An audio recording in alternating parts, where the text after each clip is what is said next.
조승희는 8살 때 미국으로 이민을 갔어요. 그래서 He presents the stern face and strikes the pose that was very likely what his victims saw later on Monday.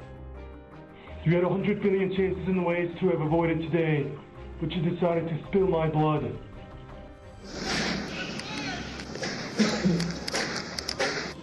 대학 강의실에서 수업 중인 학생들에게 무차별 총격이 가해집니다. 학생과 교직원 등 30명이 숨지고 29명이 다쳤습니다.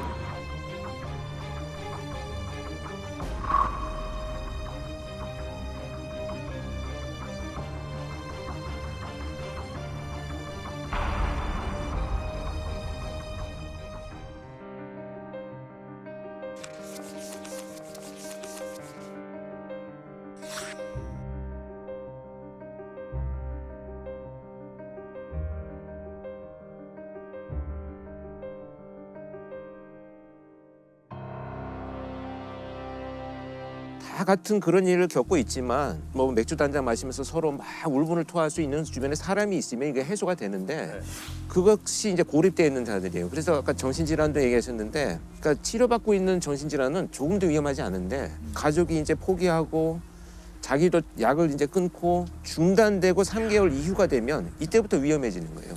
아무도 주변에서 도움을 주지 않고. 면담 때 사실 말을 굉장히 많이 하는 경우가 많죠. 많이 합니다. 많이 하고 쭉 이야기를 듣고 나서 마지막으로 할 말이 있냐라고 물어봤을 때 평생 내 이야기를 이렇게 집중해서 들어본 게 당신이 처음이다라는 얘기를 가장 많이 들었어요. 그러니까 사실 이 사람들은 자기 의사 표현을 잘 못하는 것 원인이 자기한테 있는데 그 원인을 상대방들이 나를 무시한다라고 투사해버리는 이런 좀 잘못된 관념을 갖고 있는 거죠. 묻지마 범죄 피해자들에 대한 걱정은 약간 다른 범죄 피해자들하고 좀 다른 차원의 좀 얘기인 것 같아서 어떻게 보면 좀 답답한 예, 그런 범죄가 아닌가 생각이 됩니다. 저 고등학교 1학년 때 일어난 사건이고요. 여의도 광장 차량 질주 사건. 다들 예, 기억하실 겁니다. 예. 이 사건이 일어난 게 1991년 10월 19일인데 그때는 여의도 공원이 아니라 여의도 광장이었죠. 예. 근데 그 여의도 공원 되기 전에는 거기 정말 다 아스팔트. 예. 지금 한강 둔치처럼 거기 이렇게 많이 갔던 거예요. 예. 맞아요. 그 자전거 타고 롤러스케이팅 하는 분들이 되게 많았어요. 거기서. 이 사고가 일어난 게 토요일이에요. 토요일이고 사람 많이 모였죠.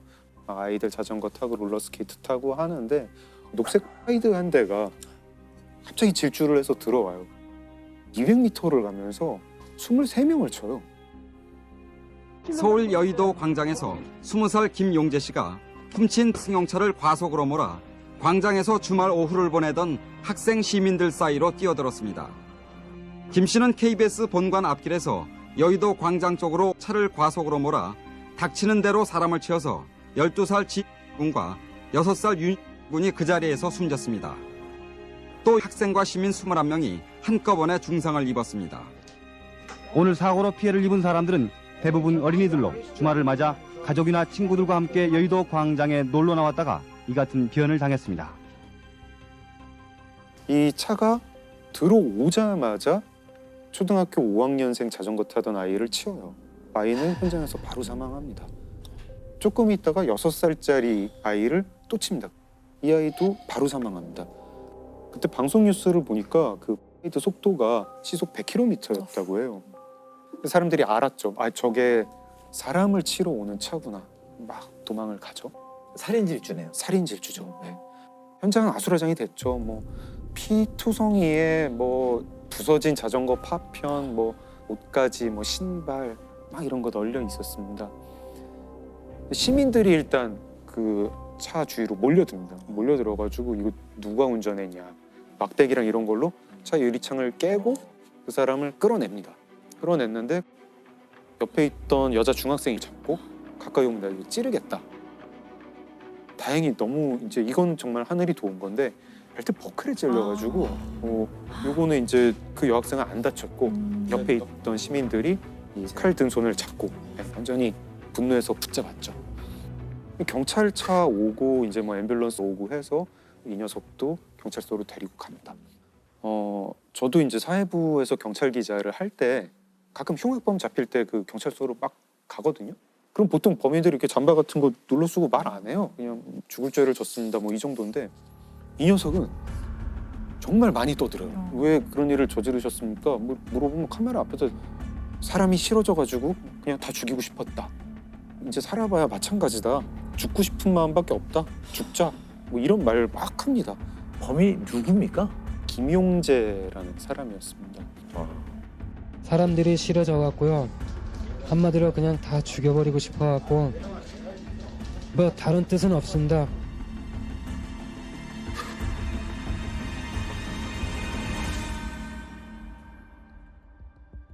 좀 불행한 삶을 살긴 살았어요.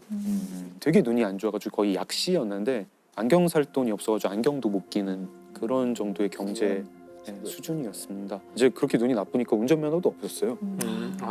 무면허로 지금. 무면허. 그 차도 훔친 차였고요. 세차장, 나이트클럽, 뭐 인형공장, 중국집 이런 데서 일을 하는데 눈이 너무 나쁘니까 자꾸 실수를 해요. 그러니까 금방 잘리고 계속 울분에 찬 삶을 살았던 거죠. 텔레비전을 보는데 여의도 광장이 나오는 거예요. 그걸 보면서 나는 불행한데 너희들은 행복한 것 같고 너희들도 상처받았으면 좋겠다, 나처럼. 그래서 그렇게 살인 질주를 해요. 카메라 앞에다 대고 나는 어차피 이 세상 이제 살아봐야 마찬가지다. 죽고 싶은 마음밖에 없다. 뭐 유전무죄, 무전유죄. 그 당시에 한창 유행했던 그런 말 쓰고 뭐 유전무죄, 무전유죄라는 말이 이런 놈이 쓸 말은 아니죠. 김용재 같은 사람이 쓸 말은 아니고 자기가 치워 죽인 어린이들은 뭐 무슨 죄가 있었나 이런 생각을 하게 되는데 김용재는 사형 판결을 받았고요. 사형이 집행이 됩니다. 이 사람은 30살이 되기 전에 사형으로 삶을 마감했습니다. 우리가 이제 그런 것들을 사회의 문제라고 이제 가끔 표현을 하잖아요. 김용재 같은 경우는 자신의 부모나 자기에게 뭔가를 저지른 사람들한테는 조금의 책임이 있을지도 모르죠. 하지만 이렇게 뭉뚱그려서 이런 사회란 것이 나 아닌 모든 인간으로 구성되어 있기 때문에 내가 이 인간 중에 누구라도 해를 입히는 게 복수를 하는 거다는 것도 아주 이상한 개념이에요. 존재하지 않는 거를 설정하고 거기에 복수를 하려고 하는 이상한 생각이죠, 사실은. 이런 어떤 사회적인 분노를 좌절로 이어지기 전에 단계가 뭐냐면 무력감이에요. 내가 이 상황을 극복할 수 없다라고 하는 무력감에 너무 심하게 빠져가지고 결국은 분노로 치환되는 이런 과정을 겪고 있거든요. 전형적인 묻지마 범죄 유형이거든요. 그렇죠. 이런 묻지마 범죄 사건은 이게 접할 때마다 좀 안타까운 생각이 많이 들어요. 연쇄 성범죄자들의 그들만의 특징이 있나요? 연쇄 성범죄자들만의 특징을 몇 가지만 요약을 해보자면 첫 번째로 범행 도구나 이런 것들을 좀 치밀하게 준비를 하고 납치, 유인, 감금 뭐 이런 것에 굉장히 능숙하기 때문에 피해자들이 저항을 하지 못하는 경우가 많이 나타나고 있습니다. 그리고 익숙한 장소에서 범행을 계속 이어갑니다. 그러니까 자기들이 익숙한 초기 단계에서 범행을 저지를 때 성공한 그런 익숙한 장소들이 있어요. 그다음에 이제 이 여러 연구에 의하면 사실 성범죄라고 하는 것이 성적 만족보다는 피해자에 대한 권력을 행사하고 통제하려는 욕구에서 비롯된다라고 하는 연구들이 굉장히 많습니다. 그래서 이런 그 몇 가지 특징들을 대표적으로 나타내는 범죄가 이중구 연쇄 성폭행 사건으로 알려져 있는 사건입니다. 1998년부터 2005년까지 발생한 사건입니다. 그래서 7년간이요? 7년간 사실 이제 전국을 다니면서 범행을 저질렀는데 DNA로 밝혀진 것만 77건입니다. 나온 것만 DNA 검사로 확인된 것만 77건이고 체포된 이후에 밝혀진 것도 30건 정도가 되고요. 총 184명의 피해자를 남긴 정말 희대의 연쇄 성폭행 사건으로 남아 있습니다.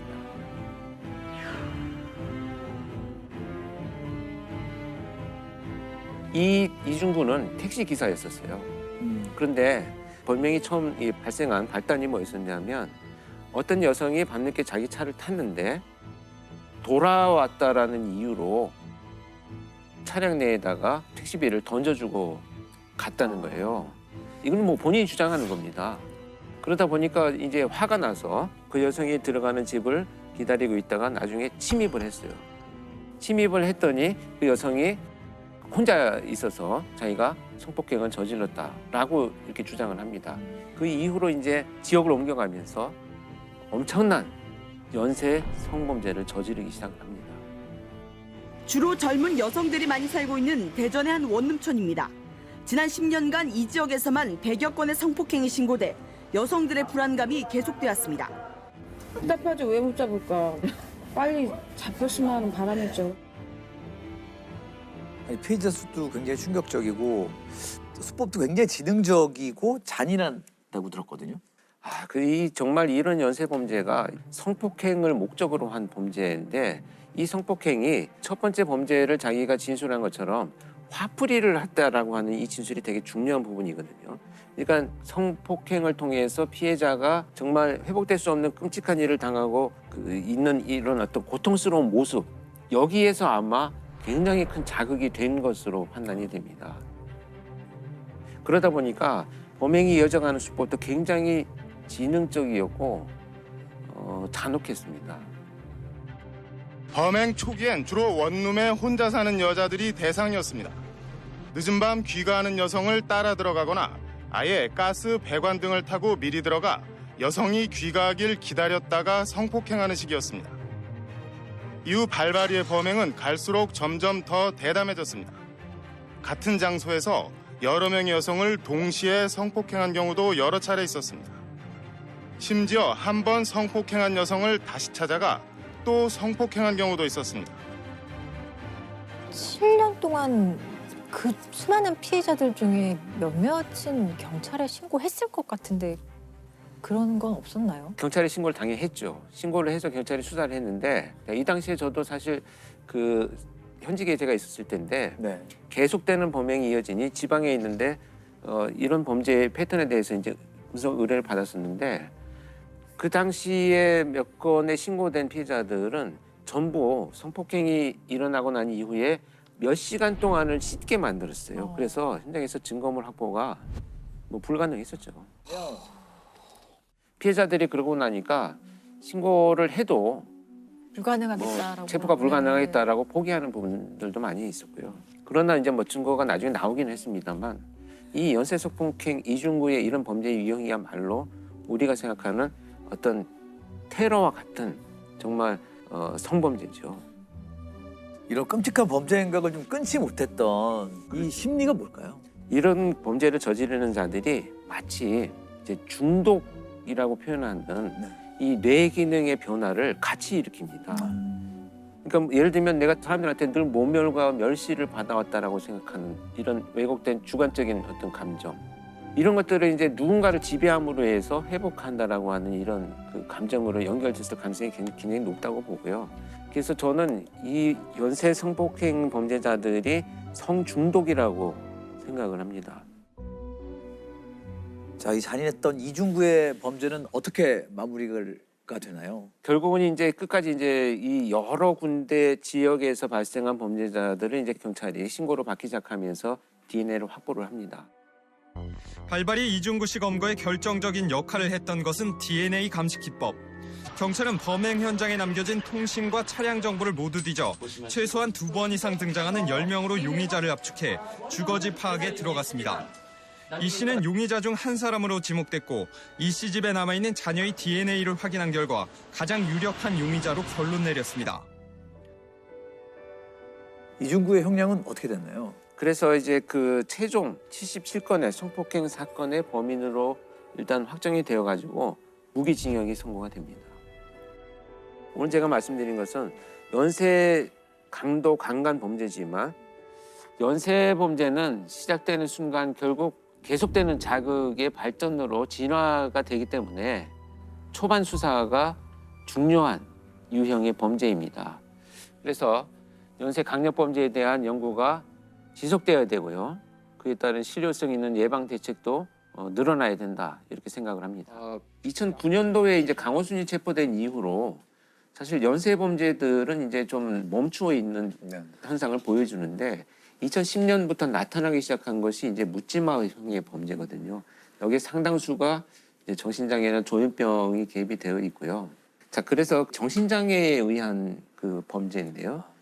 특히 이제 조현병과 관련된 본질적으로 우리가 좀 예방이 가능하지만 계속 나는 사건, 이런 안타까운 사건에 대한 말씀을 좀 드리고자 합니다. 우리가 어떻게 지금 이 사건들을 바라봐야 되느냐 이런 관점에서 좀 말씀을 드리고자 합니다. 사회적으로 좀 위협되는 범죄로 드러나죠. 거기 이제 우리 대표적으로 다들 알고 계시는 소위 이제 안인득 사건이라고 있어요. 진주 아파트에서 방화를 저지르고 대피하는 주민들을 계단에서 무참히 살해한 이런 사건이 있었습니다. 엄청나게 사회적으로 문제가 됐던 굉장히 심각한 사건이죠. 예.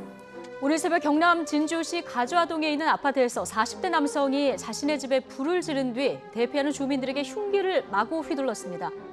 불은 30분 만에 꺼졌지만 인명피해는 컸습니다. 주민들은 화재 당시 대피하다가 3, 4층 계단과 1층에서 피 흘리며 쓰러진 주민들을 발견했다며 당시 충격적인 상황을 증언하기도 했습니다.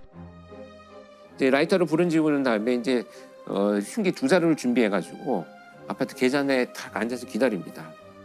이렇게 기다린 이유가 결국은 계획성을 가지고 대피하는 사람들을 모두 살해하겠다라는 뚜렷한 범행의 의도를 드러내는 거죠. 그 화재 경보가 이제 울리기 시작을 하니까 결국 이제 그 새벽에 갑자기 잠자던 분들이 얼마나 놀라서 이제 비상계단으로 유일한 대피를 했던 거죠. 이 사건으로 인해서 결국은요, 단 12분 만에 도피하던 어린아이들 또 여성들이 5명이 사망을 하고 중상해를 입은 분이 17명, 그래서 총 22명이 사망 상해를 당한 사건입니다. 그래서 양형이 어떻게 됐죠? 결국은 사형이 선고가 됐었는데 항소심에서 이제 결국 마지막으로 이제 무기징역이 확정이 됐습니다.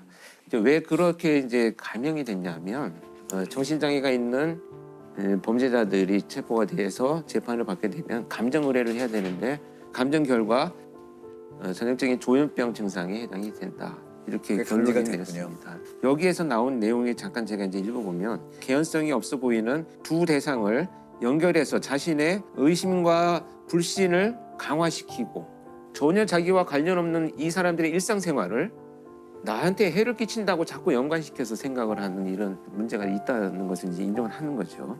그리고 어떤 그 체포가 되어가지고 가면서 아마 여러분들 방송 뉴스에서도 보셨을 텐데 전혀 그 말도 안 되는 얘기를 하거든요. 주공삼자 아파트네. 완전 미친 정신 나간 것들만 수도를 가다 진주시 비리와 부정부패 심각합니다. 하루다 멀다고 불이익 당하는 사람들 어느 정도나 많아져가고 있는지 그거 좀 조사 좀 해주십시오. 좀 과대망상이네요. 네, 전혀 해당되지 않는 것을 주장을 하고요. 내가 살기 위해서는 이렇게밖에 할 수 없었다라고 하는 정당방위를 주장을 하는 거죠. 그래서 이런 점들로 봐서는 굉장한 어떤 그 편집증적인 증상 또 망상 이런 것들이 개입이 됐다는 것이 이제 감정 결과에서도 드러나고 있습니다. 그래서 치료 감옥과 같이 병행이 된 것으로 나타나고 있습니다.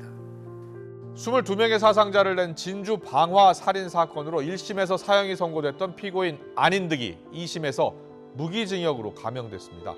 재판부는 안인득이 조현병으로 심신미약 상태에서 범행을 저지른 것으로 판단했습니다.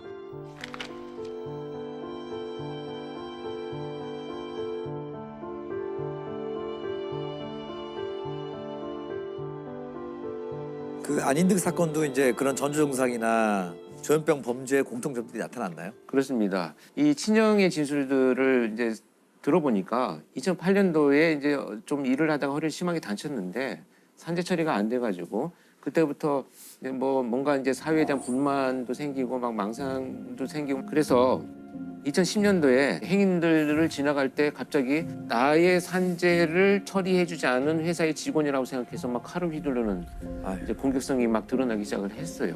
그래서 이제 가족들이 치료를 시킵니다. 치료를 하고 있던 2011년부터 2016년까지는 자격증까지 취득을 하고요. 정상적인 생활을 했어요. 근데 이제 2016년 7월부터 치료가 중단이 됐어요. 그래서 그 이후로 사건이 발생할 때까지 2년 9개월이라는 공간이 치료가 안 됐는데 공격성이 점차 뚜렷하게 증가되기 시작을 합니다.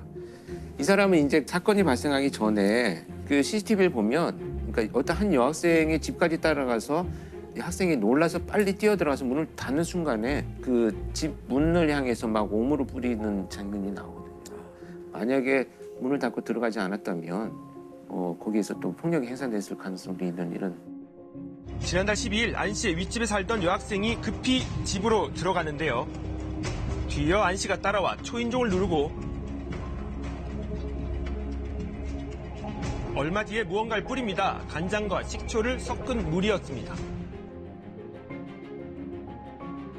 안인득도 결국은 공통된 특징이 나타난 것이 이제 고립돼서 혼자 있었다라는 거, 치료가 중단돼 이제 3개월이 넘었다는 거, 이것이 이제 아주 정정적으로 공통되게 나타나고 있습니다.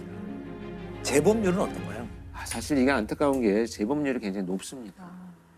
재범률이 64%가 넘어요. 그러니까 이제 10명 중에 한 6, 7명은 재범을 한다는 얘기인데 그만큼 치료가 제대로 안 되고 형량만 채우고 그냥 다시 출소하는 그 문제를 일으켰던 상태가 유지된다 이렇게 볼 수가 있는 거죠. 정말 이 문제를 가장 먼저 볼 사람들은 가족들이잖아요. 가족 입장에서는 만약에 조현병 환자 같은 사람이 있다. 네. 그럼 어떻게 하는 것이 최선의 방법일까요? 최선의 방법은 결국은 치료입니다. 입원 치료. 네, 입원 치료가 우선되어야 되는데 근데 가족들이 이것을 숨겨요.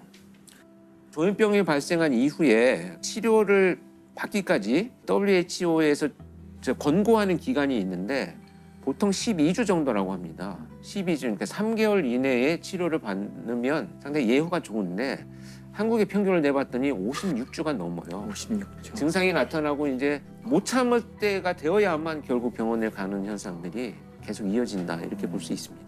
딴 병에 대해서는 솔직한 게 많은데 가족이 정신병력에 대해서 상당히 숨기려고 하는 게 좀 우리나라 가족들이 좀 있죠. 어떤 사회적 편견, 낙인 이것이 사실 화를 키우는 원인이라고 저는 생각해요. 맞아요. 그래서 제가 이제 외국의 시스템은 어떻게 되어 있는가를 몇 군데 쭉 수집을 해서 봤는데 참 합리적인 것이 이제 그 호주의 CTO라고 해서 지역 명령대도죠. 자, 지역 주민들이 모여요. 대표들이. 그리고 의사가 와요. 그다음에 공권력 집행은 경찰이 오고 이렇게 서로 모여서 이제 대책회의를 합니다. 저 사람이 위험한데 우리도 살고 저 사람이 같이 살기 위해서 3개월까지 입원을 강제 입원을 할 수 있도록 해놓았어요. 그리고 이제 그 치료 비용을 국가에서 전부 전액 부담을 합니다. 이웃과 가족이 같이 합의 보는 거 되게 좋은 괜찮은 것 같네요. 미국 같은 경우에는 이제 그 이 치료적 개입이 훨씬 더 전문화돼 있어요. 그러니까 예산과 인력을 충분히 확보를 해서 어떤 그 전문가가 최소한 5명을 넘지 않습니다. 지금 한국 같은 경우에는 정말 수십 명 앉혀놓고 성폭력 치료 프로그램 100시간 운영해도 사실 이거 뭐 효과 없는 거거든요.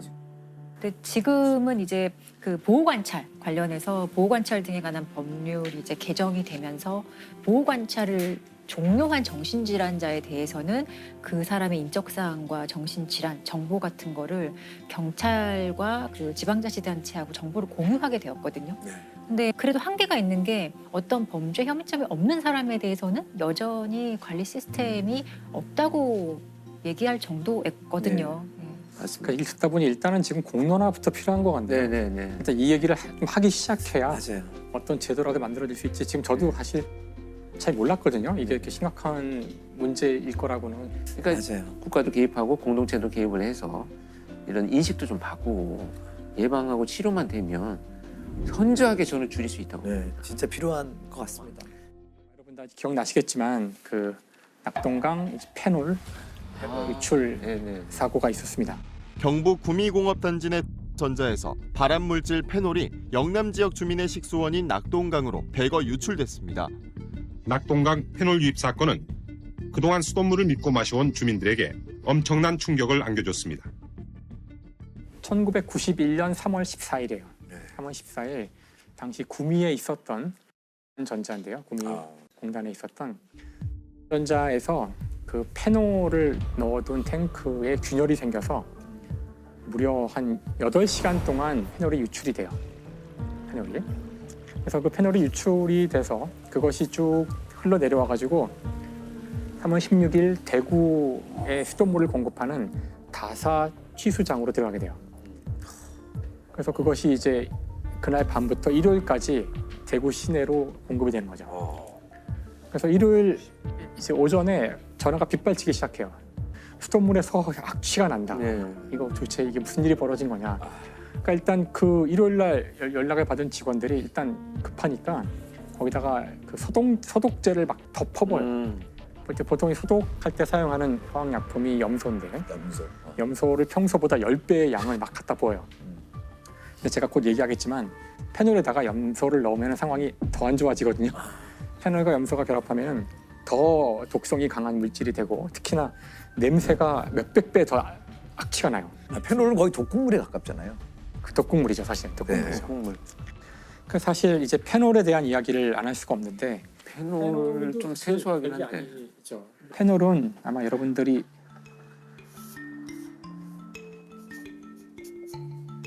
이게 페놀이에요.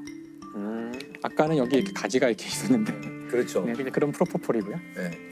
산소와 수소인데 OH. 여기 그렇죠. 여긴 탄소고 수소, 산소밖에 없는 아주 단순한 구조물이죠. 네. 근데 이 페놀은 사실 독이에요, 독. 그래서 이게 언제 이제 독으로서 이게 그 악명을 떨치게 되냐면은 나치 독일. 나치 얘기가 많이 나오네요. 그렇죠. 나치 독일 사실 그 나치즘의 핵심이 우생학, 우월주의잖아요. 인종 우월주의이기 때문에 그 독일 안에서도 나쁜 그 유전자를 가진 집단을 솎아내야 한다는 거예요. 게르만 민족이 더 좋아지기 위해서는. 그래서 그 장애를 가진 사람들을 전쟁이 시작된과 동시에 다 죽여버리는 그런 학살하는 정책이 그 작전이 바로 T4 프로젝트인데요. 그때 사용한 게 페놀이에요.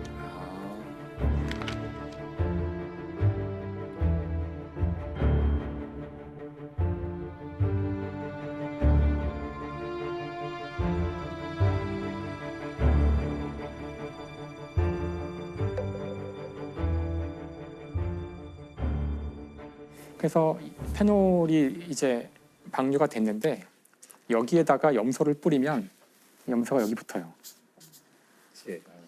그럼 이제 이거는 이제 페놀이라 그러는데 클로로페놀은 더 독성이 더 강하고 이건 보통 소독제나 소독약, 뭐 제초제 이런 데 쓰는 거예요. 아마 들어보셨을 수도 있어요. 가끔 보시면 그 세제에 써 있어요. 클로로페놀이 들어있다고.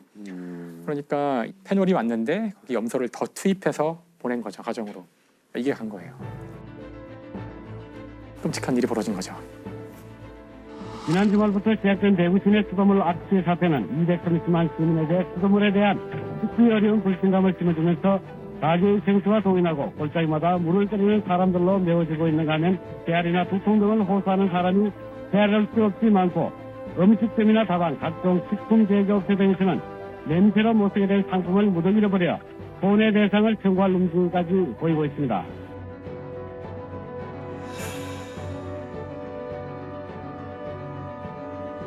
이제 나중에 밝혀지지만 이거는 지금 이제 우연히 사고가 터져서 그런 거고요. 그 전에도 사실 계속 페놀을 이제 방출해왔다는 사실이 알려지게 돼요. 이 과정에서 실제로 이 사건이 일어나기 전 해인데 이미 1990년 10월에 그에서 이 페놀을 처리하는 기계가 있어요. 2개의 기계가 있는데 하나가 고장이 났대요. 그러니까 이제 쌓이고 있었을 텐데 그걸 그냥 무단 방류했다는 걸 나중에 알게 돼요. 그래서 그때 방류한 양이 325톤을 계속 이제 방류를. 그러니까 이제 국민적 분노가 정말 폭발하게 되고 그때 이제 사람들이 이제 이걸 보니까 와, 기업 이미지야 진짜. 어마어마한 일이 벌어졌는데 이거에 대해서 당시 정부는 굉장히 선방만이 처벌을 내려요. 그러니까 조업 중단 30일 일단 하고 근데 30일의 조업 그 중단을 채우지도 않고 20일쯤 지났을 때 정부에서는 이거를 그냥 풀어줘요. 그러니까 뭐 수출에 문제가 생길 수도 있다, 뭐 고의성이 없었다 이런 이유로 풀어주게 되는데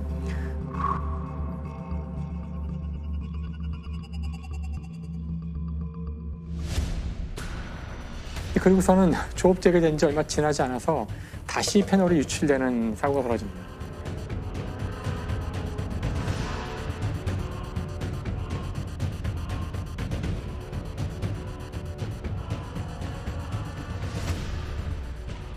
당시 이제 요태우 정권이었는데요. 환경처의 장관과 차관을 동시에 다 경질을 다 시켜버립니다. 그러니까 이제 정부도 이제는 화가 난 거죠. 결국은 대가를 자주 치르게 되고요. 시에도 이거를 처리하는 데 들어간 비용에 대해서 배상을 하게 되고 다음에 시민들한테도 1인당 얼마씩 해서 배상을 하게 되고요. 그 이후에도 이제 계속 소송을 치르게 돼가지고 여기서 막대한 손해를 입게 되죠.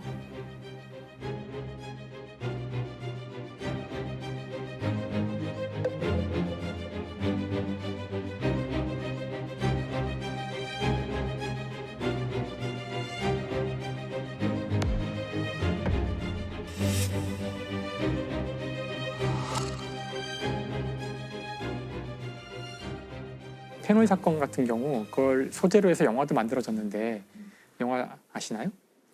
아니, 저는 어떤 처음 거? 들어봤어요.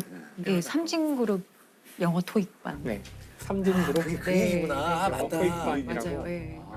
그 코미디 영화 아니에요? 아, 제목만 알아가지고 무슨 그러니까 영화의 전반부는 말씀하신 대로 그 직원들이 영어 시험을 잘 봐가지고 좀 승진을 해볼까 하는 이제 이야기로 시작하는데 이제 그러다가 우연히 그 회사에 페놀 방류를 목격하게 되는 거죠. 말단 직원들인데, 근데 그들이 결국은 그 이 회사를 고발하고 이 문제 해결하게 되죠. 근데 실제 이 영화는 모티브를 가져오긴 했지만 실제 그 진행과는 상당히 다르게 완전히 독자적으로 해석한 좀 대로 후련함을 주는 영화긴 한데 굴러가는데요. 현실은 그렇지 못하죠.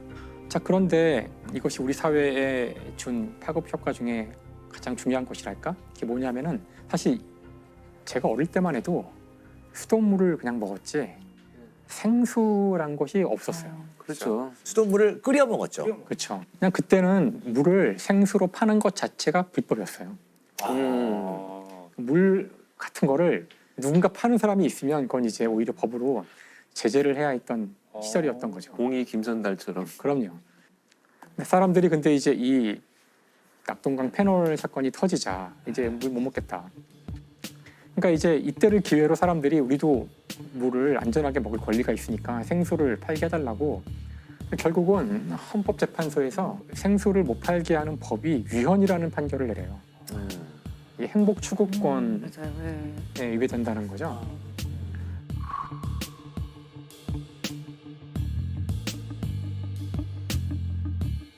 그래서 1994년 3월 8일자로 위헌 결정을 내리게 됩니다. 그러니까 생수 판매를 금지하는 법이 잘못되었다는 거죠.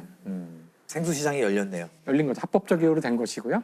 페놀 사건이 우리의 이 물을 마시는 어떤 그 문화랄까? 이걸 완전히 이제 바꿔놨던 거죠.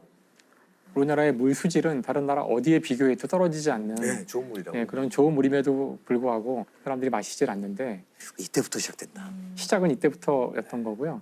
오늘 말씀드릴 이야기는 이제 전쟁 범죄에 대해서 좀 말씀을 드려볼까. 이제 우리가 뭐 알쓸 범죄가 해서 굉장히 그 심각하고 참혹한 이야기를 많이 하지만 저는 가장 참혹한 범죄들은 전쟁 중에 일어난다고 생각하거든요.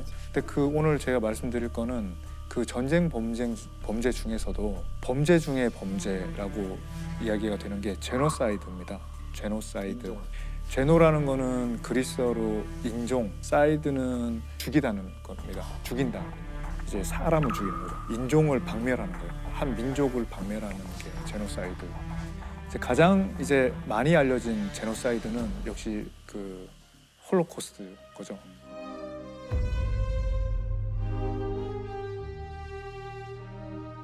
이 차 대전 때 나치가 보통 이제 유대인 600만 명 죽였다고 알고 있지만 그게 유대인만 죽인 게 아니라요. 폴란드인 한 200만, 소련인 300만, 그러니까 세르비아인 또 많이 죽었고요. 그렇게 해서 한 1,100만 명, 어떤 사람은 2,000만, 2,600만 이야기도 하거든요. 그러니까 굉장히 많이 죽였고 홀로코스트가 일어난 다음에 이제 제노사이드라는 이걸 막아야 되잖아요. 이런 도저히 이런 일이 있을 수 없는 거잖아요. 너무 잔혹하니까. 네, 유엔 체제가 출범하면서 그래서 제노사이드 협약이 1948년에 발효가 되거든요. Affirmed that genocide is a crime under international law, which the civilized world condemns. 그럼 이제 우리가 그러면 제노사이드가 없어야 되잖아요. 네, 근데 이제 여러 건이 일어난 거죠. 그 이후에. 예. 유럽에서 그 나치 이후에 최초로 일어난 그 제노사이드가 그 보스니아 내전, 보스니아 내전에서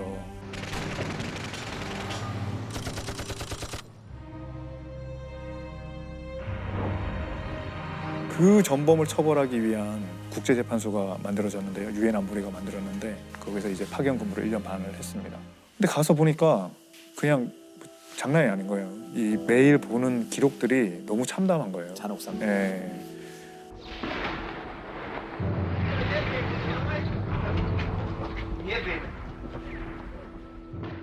일단 이제 배경을 좀 말씀드릴게요. 왜 이렇게까지 잔인하게 했는지. 그러니까 이 유고슬라비아라는 나라가 연방이에요. 그리고 세르비아가 있고 마케도니아가 있고 슬로베니아가 있고 크로아티아가 있고 보스니아가 있어요. 이게 다 하나의 나라였어요. 근데 서로 몇백 년 동안 진짜 철천지 원수처럼 살아온 민족들이에요. 다 민족이 다르고 그렇죠. 종교가 다르고 네. 이러니까 이쪽이 당하면 잊지 않고 그렇죠. 있다가 우리가 그렇죠, 힘이 그렇죠. 생기면 이렇게 맞습니다. 복수하는 그렇죠. 거죠. 그런 관계가 계속 반복돼 온 거예요. 그러니까 이제 그런데 공산주의가 시작된 거죠. 예, 1940년대 티토가 정권을 잡고 철권 통제를 해버린 거예요. 그러니까 그 강한 민족주의적인 다름도 공산주의와 철권 통제 앞에서는 하나가 된 거예요. 그래서 유고슬라비아가 되게 성장을 많이 했어요. 그래서 제3세계 리더 국가처럼 됐거든요. 근데 이제 티토가 죽고 90년대 공산주의가 몰락했잖아요. 그 다음에 등장한 인물이 밀로셰비치라고. 밀로셰비치 유명한 사람이잖아요. 그러니까 그 사람이 유고 연방 전체를 아우르는 대통령인데 문제는 전체를 아우르면 전체를 잘 아우러야 되는데 대세르비아주의, 세르비아인들이 다시 부흥해야 된다 이런 거를 막 딱 한 민족주의자가 그렇죠. 대통령이 됐군요. 불안에 떨고 이거는 증오도 다시 생기고 그래서 막 독립하기 시작합니다. 그래서 슬로베니아가 독립해버리고요. 그 다음에 크로아티아가 독립하면서 또 2만 명 정도 죽어요. 싸우고. 근데 문제는 보스니아예요. 보스니아. 슬로베니아나 크로아티아는 그 민족들이 각각 90%를 차지하기 때문에 큰 문제가 안 되는 거예요. 그 나라 내부에서는. 근데 보스니아는 세 민족이 비슷비슷하게 구조를 이루고 있어요.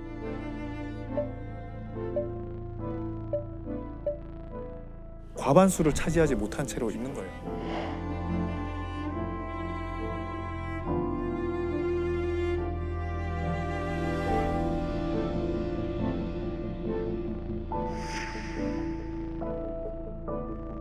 연방의 일부를 이루는 국가가 연방을 탈퇴할 때는 이건 범죄예요. 범죄 중에 최대 범죄예요. 연방 반역 부정. 같은 거죠. 예. 그래서 세르비아계는 똘똘 뭉쳐서 스릅스카 공화국을 만들어요. 보스니아 안에서.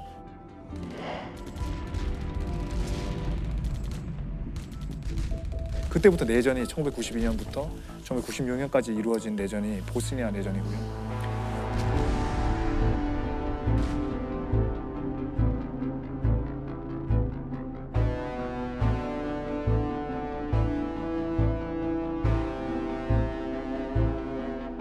이런 창고에 한 1000명씩 넣고 수류탄을 터뜨려서 다 죽이고 시체들도 그 나중에 발굴이 돼요.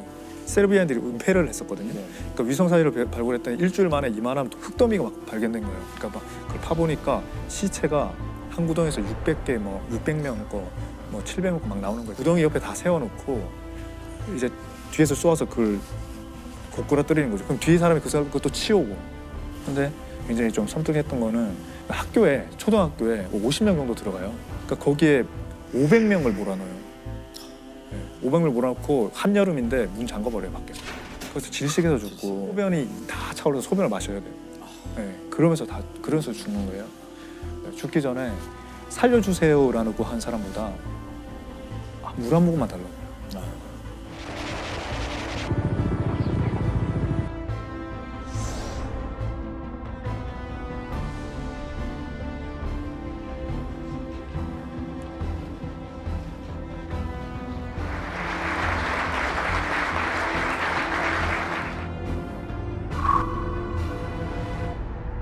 이 발칸 반도가 보스니아 내전이 다 도살장이었거든요. 그때.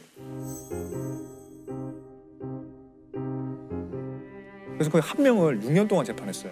그래서 제가 글로 갈 때는 뭘 한 명을 6년 재판해. 한국에서는 1년에 600명 재판하는데 막상 가서 보니까 와 이걸 어떻게 6년 만에 재판했지 할 정도로 20만이 죽은 전쟁 전체의 책임이 있기 때문에 한 건 한 건 전쟁 전체를 재판하는 거예요.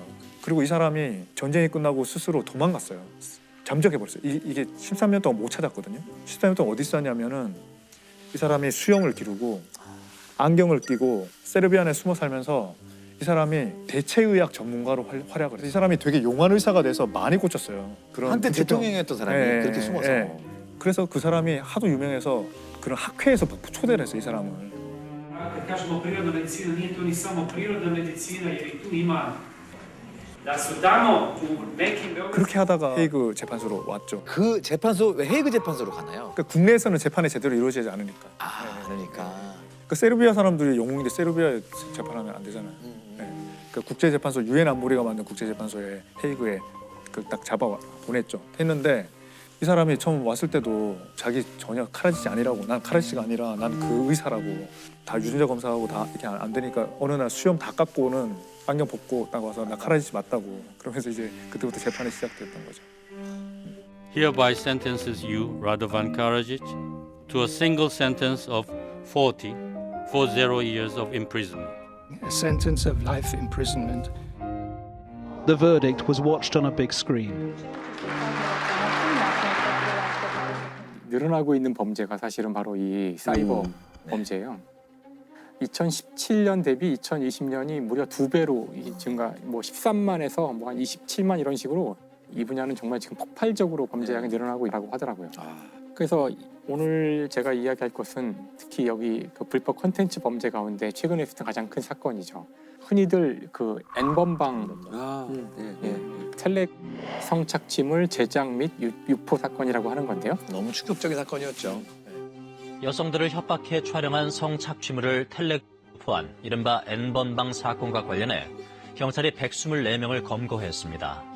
1번부터 8번까지 대화방마다 고유한 번호가 붙어 N번방이라 불렸는데 이 방들에선 주로 여성을 협박해 얻은 성착취물이 오갔습니다. 이것이 대표적인 사이버 수사의 한 예이기 때문에 제가 이 과정을 좀 말씀을 드리려고 그러는데, 일단 여기서 이제 N번방하고 박사방 이제 두 가지가 제일 대표적인 건데요.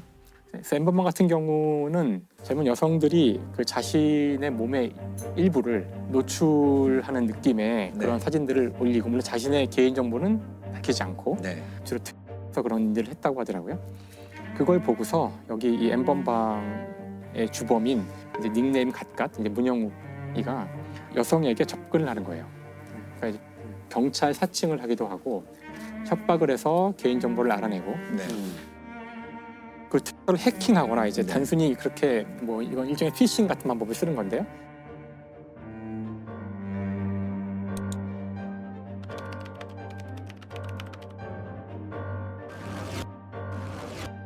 개인정보를 일단 알아내게 되면은 그 다음부터는 이제 이거를 뭐 너희 부모한테 얘기하겠다 아니면 주위에 알리겠다고 해서 사진을 또 요구하는 거예요. 근데 사진이 이제 점점 수위가 높아지는데. 처음에는 이제 못 모르고 이제 이걸 그냥 사진을 주고 그랬다가 나중에는 돌이킬 수 없는 지경으로 가는 거죠. 피해자의 숫자를 정확히 알기도 어려운데 대략 1000여 명이 넘는 그런 피해자가 있었다 그러고, 그중에 거의 60%가 넘게가 10대 어린 여성들을 대상으로 한 아주 잔혹한 범죄였죠.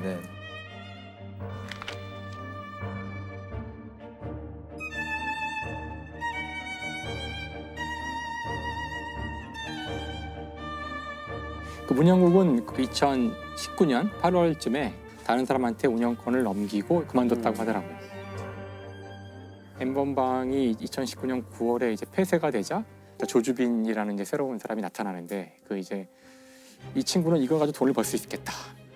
그래서 이거 가지고 이제 돈을 버는 본격적인 장사를 시작해요. 그러니까 거의 비슷한 수법을 쓰는데 뭐 조금 약간 다르다면은 방을 여러 개 만들어가면서 돈을 받고, 그 돈을 받은 거에 따라서 등급을 매기고 그 등급에 따라서 사진을 보내주는 콘텐츠를 제공합니다. 그런 식으로 해서 돈을 버는 일을 했던 거예요.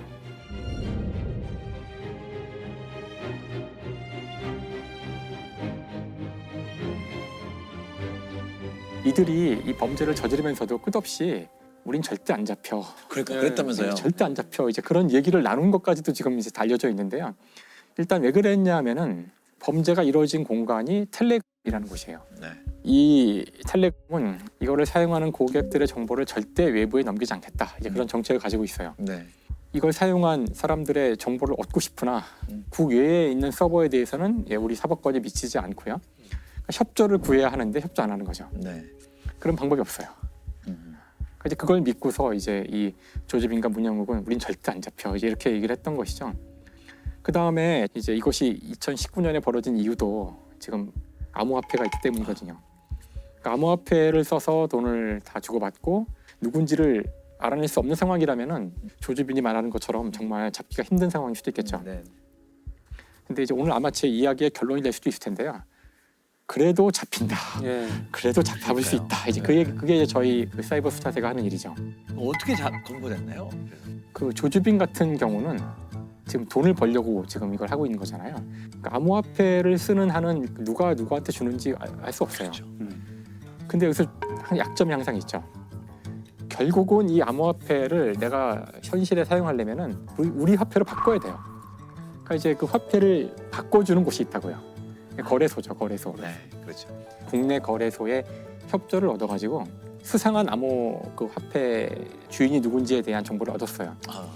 그 돈을 가져가는 사람은 추적을 하기 시작했죠. 네. 근데 그 중에 이제 A 씨가 있었는데 그 돈을 가져다가 어느 아파트에 소화전에 갖다 놓고 이제 오는 거예요. 이제 추궁을 했더니 자기는 단지 부탁을 받고 배달만 하는 사람이다. 그러면 이제 소화전에 있는 돈을 가져간 사람은 그러면 진범일까? 이것도 확실하지 않은 거죠, 사실.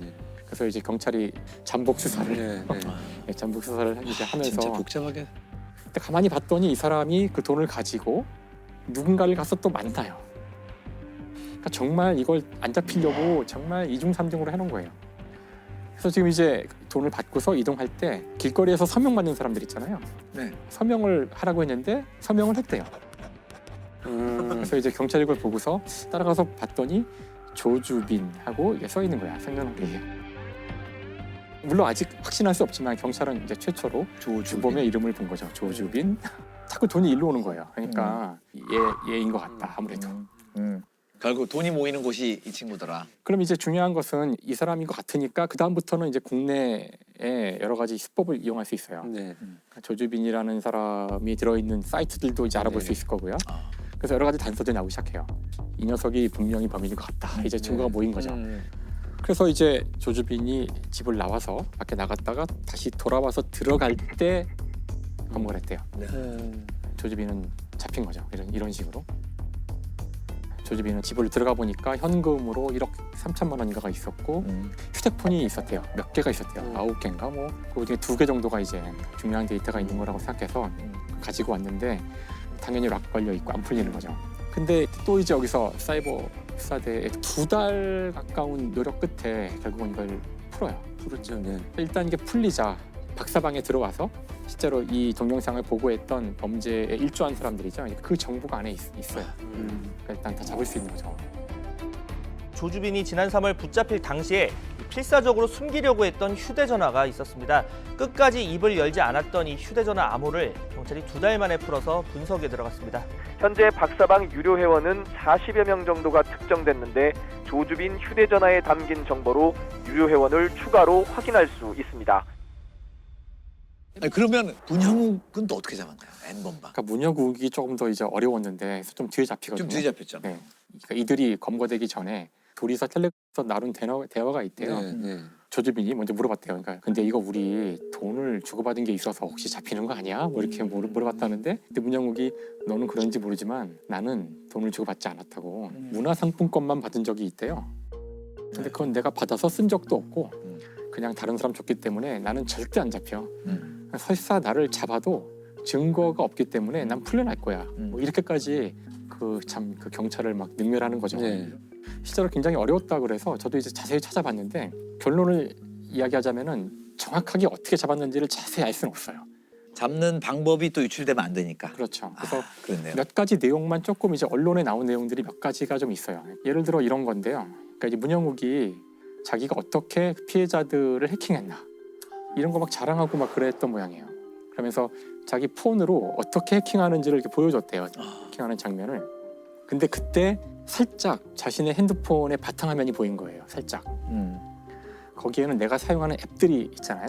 물론 뭐 뻔한 앱이 나오면 소용없지만 잘 사용하지 않는 앱이 몇 개 보이면 이제 그걸 이용할 수 있거든요. 그래서 이제 그 중에 한 앱이 이제 널리 쓰이지 않는 앱 같은 거 그런 것들이 보이니까 그 업체에 협조를 요구해서 아이디를 다 받고 거기서 이제 이상 징후가 보이는 아이디들을 추출한 다음에 그걸 가지고 좁혀 들어갔다고 하더라고요. 그러니까 이것이 이제 썼던 수법 중에 하나래요. 방법 중에 하나예요.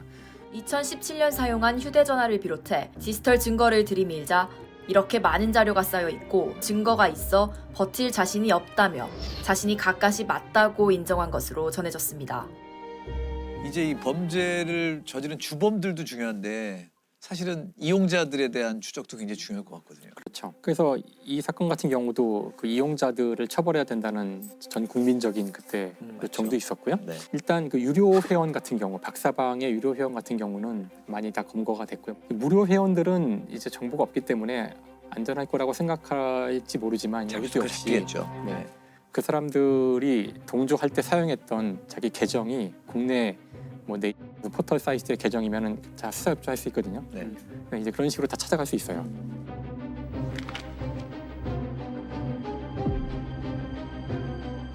박사방의 무료 대화방에서 성착취물을 내려받은 회원 수백 명의 신원을 추가로 20여 명을 특정해서 수사에 나섰습니다. 경찰은 현재까지 박사방 공범 14명을 체포해 나머지 공범들에 대해 계속 수사하고 있습니다. 이 처벌 결과가 굉장히 궁금했을 것 같아요. 조주빈은 42년형이 확정이 됐고 이 문영욱은 34년형이 확정이 됐어요. 그리고 나머지 공범들은 이거보다 조금 더 못 미친 형을 받았지만 그래도 특별하게 우리가 기억을 해야 되는 것은 온라인 상에서 범죄 단체를 설립하고 조직하는 거 이런 것들에 대해서 법원이 이제 인정을 한 첫 번째 사례거든요. 이 범죄 단체 조직이라는 게 그렇게 이제 과거의 방식에 뭐 우리가 조폭을 떠올리고 그렇게 할 수 있는데 그런 것만이 아니라는 거, 서로 얼굴 보지 않고 범죄 단체를 조직할 수 있다는 게 사실 이 판결에 되게 큰 의미예요. 이 사건 이후에 좀 많은 제도적 변화가 생겼다고요? 그래서 흔히 N번방 방지법이라고 얘기를 많이 하죠. 근데 어떤 N번방 방지법이라는 개별법이 있는 것이 아니라 이런 N번방을 좀 방지해 볼 수 있는 그런 여러 가지 법률을 좀 총합한 개정안을 이제 묶어서 N번방 방지법이라고 얘기를 하죠. 그 대표적인 게 이제 불법 촬영을 사실은 소지하거나 시청하거나 다운로드 받거나 이런 게 원래 범죄가 아니었어요. 이제 성폭력 범죄 처벌에 관한 특례법에 이런 불법 촬영을 시청, 소지 이런 행위도 다 이제 범죄로 딱 명명을 하기 시작을 한 거예요. 그때부터. 이제부터 성인을 대상으로 한 성착취물일지라도 소지, 구입, 저장, 시청 어떤 행위에 대해서든 최대 3년까지 징역형에 처할 수 있습니다. 동의 여부와 상관없이 성관계를 하면 처벌하는 연령이 과거 13세 미만에서 이제는 16세 미만으로 높아집니다. 이들을 상대로 성행위나 추행을 했을 경우엔 공소시효 없이 끝까지 처벌됩니다. 사이버 수사 얘기에서의 핵심은 저희가 언제나 반복해서 하는 이야기지만 범죄를 저지르면 꼭 잡힌다는 거. 텔레그램 같은 거 쓰면은 안 잡히겠지 이거 안 통한다는 거예요. 그 사람이 우리 사회에서 살고 있는 한은 어떤 식으로든 범죄의 흔적을 남기게 되고 그 모든 범죄의 흔적을 찾아낼 수 있는 기술들이 지금 개발되고 있다는 거를 꼭 알려드리고 싶었어요. 대구 지하철 화재 사건 사망자만 192명이 나왔었고요. 세계 뭐 3대 지하철 사고라고 알려질 정도로 참혹한 사건이었고요. 어처구니 없는 대형 참사입니다. 시커먼 연기가 대구 시내 거리를 가득 메웠습니다. 역사 입구마다 계속해서 연기가 솟구칩니다. 짙은 연기와 유독물질이 지하철역 일대를 뒤덮은 사고 현장은 아비규환으로 변했습니다. 우리 길성인 시간이 지나갔고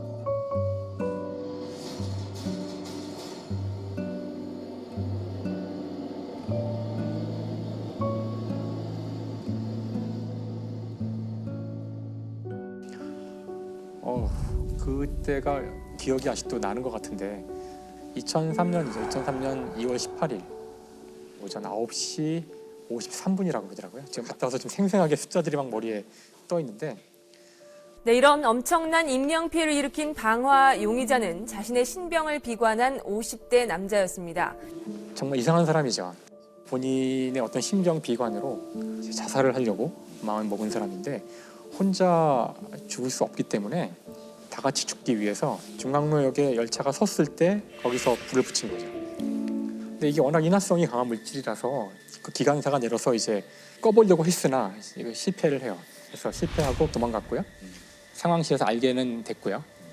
여기까지는 거의 인명피해가 별로 없었는데 문제는 또 다른 열차가 이 역으로 들어오고 있었던 거예요. 근데 여기서부터 이제 수많은 문제점들이 생겨요. 들어가면 안 되는 상황인데 조심해서 들어가라고 이제 연락을 하게 돼요.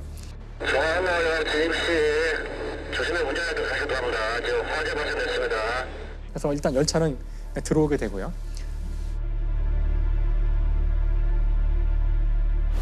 열차가 들어왔는데 그리고 전기가 끊겨요. 빼려고 그러는데 안 빼지고 움직이지 못하게 돼요. 그러니까 아주 혼란스러운 상황인데 계속 이제 방송으로는 그 자리에 있으라고 곧 조치를 취할 테니까 승객들은 자리에 있으라고 우리가 많이 듣던 얘기죠.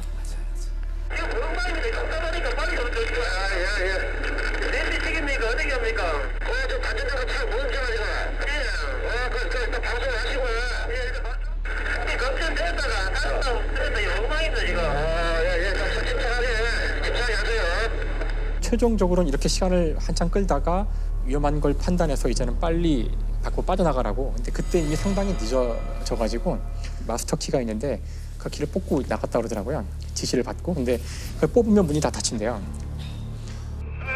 차 그래 놓고 차 좀 반대로 놓고 다른 데로 도망가 올라가라고.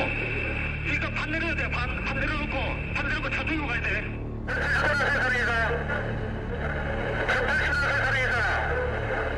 대부분의 칸들은 문을 열지도 못했고 전동차 1080호의 나머지 객차 세량은 출입문 12개가 모두 닫혀있는 상태였습니다. 그 당시에는 그 안에 수많은 인화물질로 가득한 열차 시트도 그렇고 바닥도 그렇고 가연성으로 돼 있는 것들이 많았고요. 보일 수 있게. 네, 보일 수 있게 만들어 놓은 등 같은 게 있고 그것들이 다 위에 있었대요. 그러니까 이게 무슨 뜻이냐면은 화재가 나면은 연기가 막 발생하는데 연기는 다 위로 올라가잖아요. 네. 밑에 있었어야 볼 수 사람들이 있는데. 도망갈 때에도 고개를 들면 이제 바로 유독가스를 흡입해서 다 쓰러지게 되거든요. 그래서 아래로 가야 되는데 아래에 충분히 있지 않았고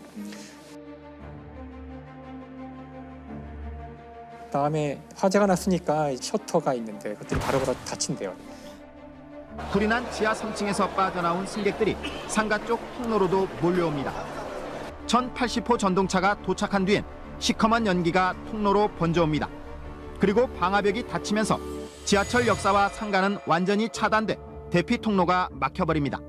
다치면 죽을 거 아니에요. 그래서 이제 어떻게 됐냐면은 다쳐도 옆에 문이 있어요. 사건 뒤에도 잘 모르잖아요. 근데 그 와중에 사람들이 문이 있다는 것도 모르죠. 거기서 수많은 사람들이 죽었대요. 그 문을 못 찾은 거죠. 이 사고가 지하에서 난 사고잖아요. 전기가 다 나갔잖아요. 하나도 안 보이는 거예요. 그러니까 사람들은 그냥 그 어둠 속에서 연기로 가득 차 있고 수많은 사람이 비명을 지르는 이 아비규환 속에서 이제 막 더듬어서 층계를 올라가는데 한 15분에서 20분 지나면 거의 상황이 끝나요. 거의 사람들이 못 나오고 그 짧은 시간 동안 그 많은 사람들이 여기서 다 죽었던 거죠. 그 사건이 일어났을 때 몇 명이라도 문이라도 열었으면 조금이라도 생존자가 더 있지 않았을까라는 생각이 든 걸 보면 이 사건이 있은 다음에 이제 수많은 변화가 일어나요. 당연히. 지금 지하철은 다 이제 불에 타지 않는 소재 또는 연기가 나지 않는 소재들로 다 바뀌었고요. 안전등 같은 건 다 바닥에 다 있고 그다음에 지금은 위에 이렇게 그 연기를 차단하는 이런 것들 다 만들어져 있어요. 셔터가 내려오지 않아도 연기를 차단할 수 있도록.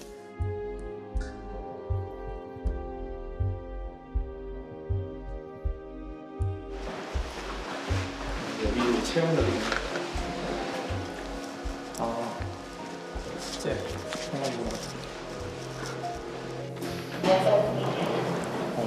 진짜가 되네요.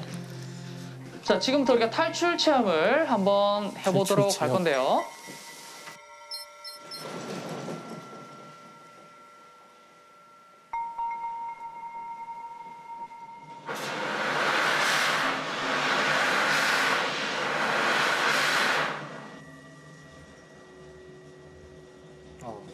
무섭네요, 벌써. 자, 탈출하세요.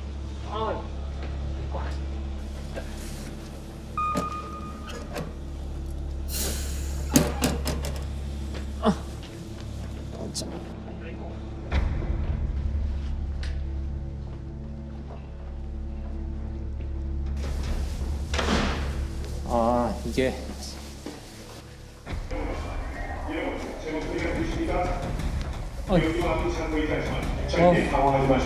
되게 무섭네요. 자세를 낮추고 제 목소리를 따라 경민의 유도등과 바닥의 부산과 발기는 방향으로 침착하게 나오시면 거의 다 왔습니다. 정면에서 제 목소리가 들리는 쪽으로 나오시기 바랍니다. 이쪽입니다. 이쪽입니다. 이쪽.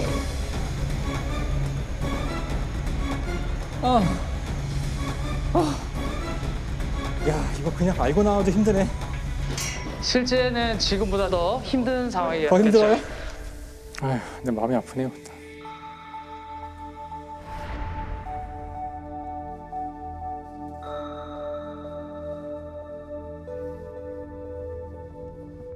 자, 이게 방화 얘기를 해야 될 것 같아요. 누가 왜 불을 질렀나? 그러니까 이제 김대현이라는 사람이죠. 김대한. 그러니까 뇌졸중 증세가 있어가지고 굉장히 이제 비관을 하고 우울증에 빠지고 그래서 자살을 기도하는데 승객들이 무언가에 크게 놀라고 이내 앞다퉈 달아나기 시작합니다.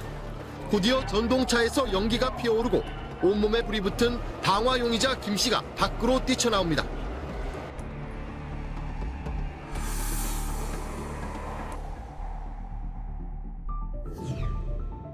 병원에 있었는데 그때 같은 칸에서 방화하는 거를 그래서 저 사람이 바로 방화범이라고 얘기해서 불과 1시간 만에 체포가 됐어요.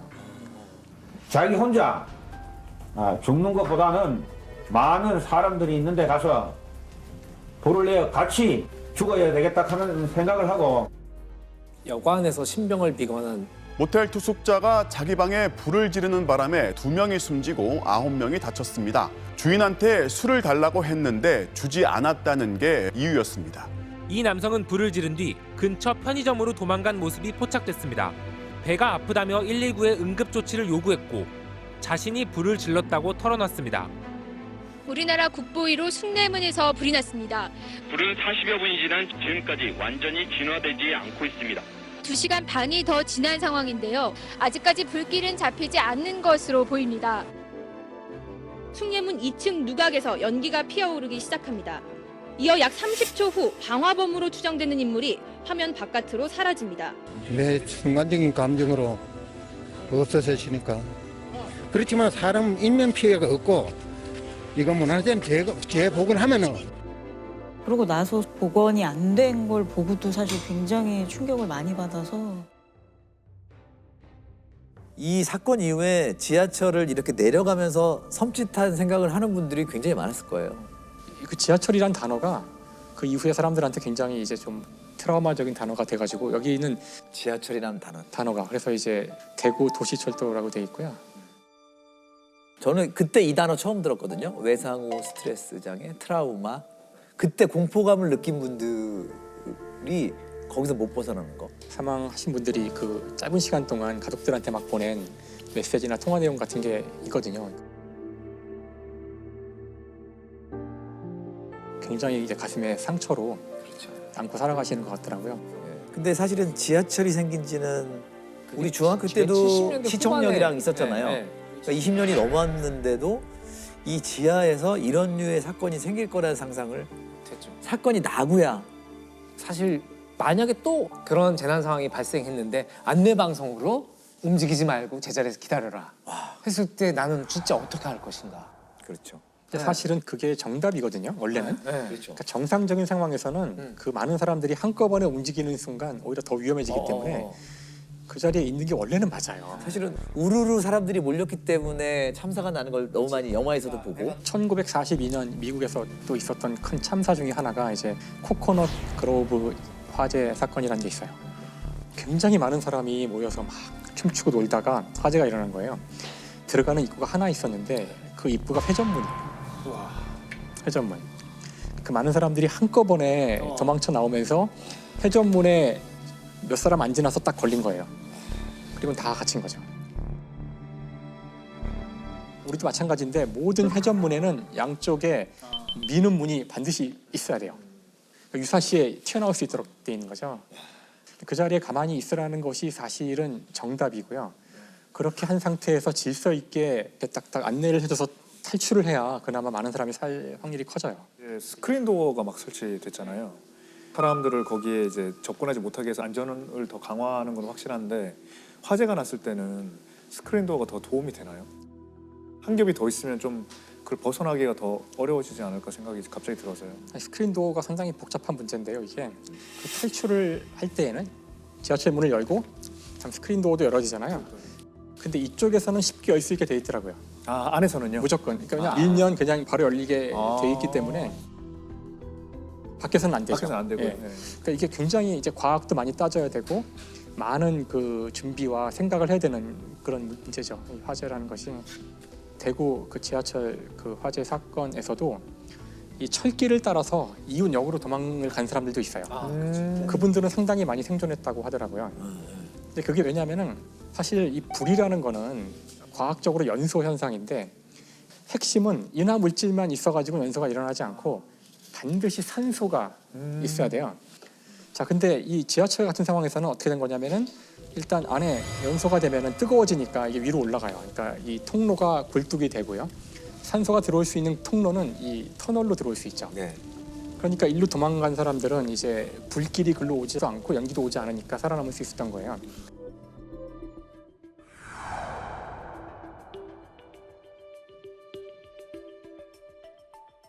야, 저는 지금 화재가 나도 안전장치나 뭐 이게 설명 다 돼 있어도 나는 자신이 없어요. 당혹스러운 상황에서 뭐 이런 게 안 될 것 같은데요. 아, 근데 한 번은 꼭 가봐야 될 것 같아요. 시민안전 테마파크. 예, 왜냐하면 저도 건석으로만 맨날 보고 학교 때 교련 시간에도 수업 시간에 딴 데 보고 이랬던 것 같아요. 근데 아이를 낳고 TV에서 심폐소생 나오면 저렇게 몇 번 하고 호흡 불어넣는 거 그때서야 배웠고 저 그리고 아이를 낳고 나서야 수영을 배우려고 마음을 먹었어요. 왜?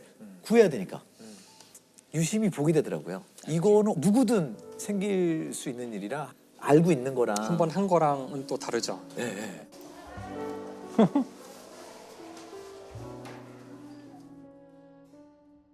사실 사고에 대응하는 것이 쉬운 문제는 아니잖아요. 워낙 급박한 상황이기 때문에 그 순간에 토론하고 이럴 시간이 없는 거예요. 세월호 때도 그랬고 세월호 때 많이 여기도 느꼈죠. 그랬고 네. 그 판단을 내릴 사람들은 위에 있는데 그 사람들은 정확히 여기가 얼마나 연기가 차 있고 얼마나 지금 불이 나는지 모르잖아요. 그러면 그냥 자기 느낌대로 할 수밖에 없는 거죠. 그냥 그래 일단 열차를 출발시켜봐.